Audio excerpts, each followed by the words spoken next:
வரும் 21 மற்றும் 22ஆம் தேதிகளில் சிவகங்கை மாவட்டத்தில் முதலமைச்சர் மு.க.ஸ்டாலின் கள ஆய்வு மேற்கொள்ள இருக்கிறார். இது குறித்த கூடுதல் விவரங்களை நமது செய்தியாளர் நௌஷாத்திடம் கேட்கலாம். நௌஷாத், வணக்கம். இது குறித்த கூடுதல் விவரங்களை வழங்கலாம்.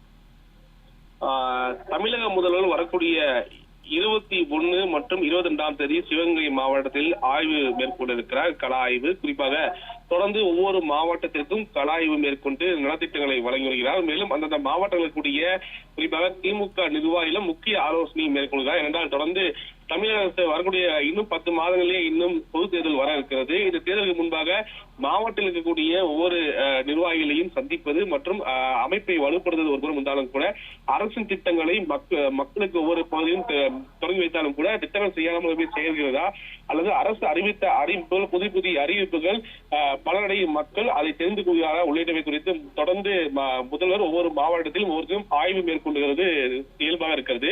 அது அடிப்படையில் வரக்கூடிய 21 மற்றும் 22ஆம் தேதி சிவகங்கை மாவட்டத்தில் முதலமைச்சர் ஆய்வு மேற்கொள்கிறார்.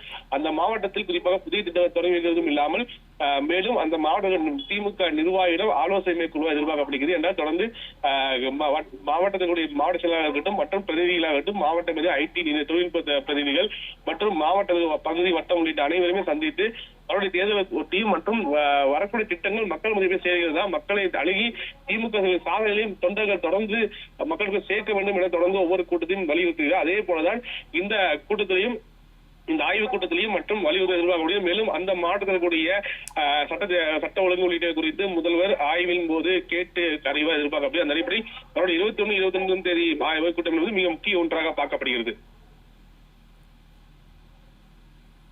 விவரங்களுக்கு நன்றி நௌஷாத்.